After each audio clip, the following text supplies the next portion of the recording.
నమస్తే welcome cinema review. So ఇవాళ video వచ్చేసరికి అయితే ఈషా అనే మూవీకి సంబంధించిన రివ్యూ తీసుకొచ్చాను. చిన్న రిక్వెస్ట్, ఛానల్ సబ్స్క్రైబ్ చేసుకోండి. సో స్టోరీ చూసుకోవడం మాత్రమే మనకి సింపుల్ అయిపోయి హారర్ మూవీయే.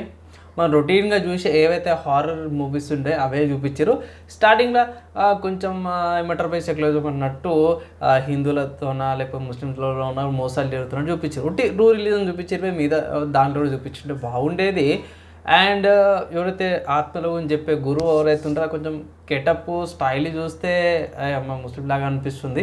సో ఇక్కడ కొన్ని క్యారెక్టర్స్ అండ్ కొన్ని రిప్రజెంట్ చేసేటివి ఏంటంటే ప్రాపర్గా చూపించలేకపోయారు మూవీలో. అదొక్కటి నాకు మైనస్ అనిపించింది. ఇంకోటి డ్యూరేషన్ పరంగా పర్లేదు. అండ్ దాని తర్వాత నెక్స్ట్ ఇంకొకటి ఏంటంటే కర్మ సిద్ధాంతం ఎట్లా పనిచేస్తుంది, కర్మ అన్నట్టు కొంచెం అక్కడక్కడ చూపించినట్టుగా అనిపిస్తుంది. కానీ ప్రాపర్గా అది కూడా ప్రాపర్గా చూపించలేకపోయారు. మిగతాది పోయి జంప్ స్కేర్స్ కానీ ట్రైలర్లో చూసిన దానికి దీనికి మాత్రం చాలా డిఫరెన్స్ ఉంది. సో అంటాగా నేను ఛాన్సల్ కూడా అంటాను, ట్రైలర్ మూవీకి చాలా వంతులు ఉండదు పోయి ట్రైలర్ మూవీ అంట కదా, ఇది కూడా అంతే అనిపించింది నాకు. ట్రైలర్ ఉన్న జంప్ స్కేర్ మూవీలు అక్కడక్కడ కొన్ని సీన్స్ అనిపించినవి, కొన్ని సీన్స్ కూడా పర్లేదు అన్నట్టు అనిపించింది. కానీ ఇలాంటి సీన్స్ మనం చాలా మూవీస్లో కూడా హాలీవుడ్ మూవీస్లో కానీ బాలీవుడ్ మూవీస్లో కానీ మన తెలుగు మూవీస్లో కానీ తమిళ వేరే మూవీస్లో కూడా మనం ఛాన్సాలు చూసినాం. ఇది కొత్తగా ఏం కాదు, కొంచెం రిపీటెడ్ సీన్స్ అన్నట్టు అనిపించింది. ఎండింగ్ ఒక్కటి డిఫరెంట్గా ఉంది, అదొక్కటి ఒప్పుకుంటాను. ఎండింగ్ మాత్రం చాలా బాగా అనిపించింది డిఫరెంట్గా, అదొక్కటి యాక్సెప్టబుల్ అనమాట. మిగతా అవన్నీ కూడా చూసుకుంటే ప్రిడిక్టబుల్, నెక్స్ట్ ఇదే కదరా అన్నట్టు చూపిస్తారు అన్నమాట. ఎండింగ్ దాకా మీకు అదే హైలైట్గా అనిపిస్తుంది, కొంచెం అక్కడక్కడ సస్పెన్స్ వస్తుంది అనమాట.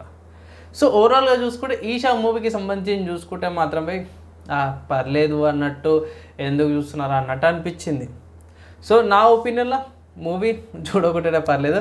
మూవీకి నేను ఇచ్చే రేటింగ్ చూసుకుంటే మాత్రమే 1.5 అవుట్ ఆఫ్ 5 రేటింగ్స్ ఇస్తున్నాను. పెద్దగా ఏమంత ఇంపాక్ట్ఫుల్ అయితే ఏం కనిపించలే నాకు. సో ఇది నా రివ్యూ అనమాట. మళ్ళీ అనుకోవచ్చు మీరు తక్కువ రేటింగ్ ఎందుకు ఇచ్చారు అన్న భయ్. ఇది మెయిన్ ఏంటంటే మాత్రమే క్యారెక్టర్ ఎవరైతే ఉన్నారో దయాలను చూపించడానికి కొంచెం ముస్లింలాగా చూపించారు. అండ్ ఇంకోటి చూపించింటే వేరే రిలీజన్స్ కూడా చూపించేది ఉంది. మేము క్రిస్టియానిటీ ఉంది, సిక్కిజం, వేరే దాంట్లో కూడా ఈ దయ్యాలు ప్రేతాలు తీస్తామని ఉన్నాయి. ఒకటి 2 రిలీజన్సే పెట్టారు. సో అదొక్కటి తక్కువ చేసినట్టు అనిపించింది. సో అది కూడా కొంచెం మైనస్కి తగ్గింది అనమాట భయ్. ఇంకోటి ఏంటంటే ప్రిడిక్టబుల్ అనమాట భయ్, అదొకటి. దీనివల్ల తక్కువ రేటింగ్ ఇవ్వాల్సి వచ్చింది, అంతే ఇంకేం లేదు భయ్. నచ్చి మంచి రివ్యూ లైక్ అండ్ షేర్ చేయండి. నెక్స్ట్ వేళ కలుసుకుందాం.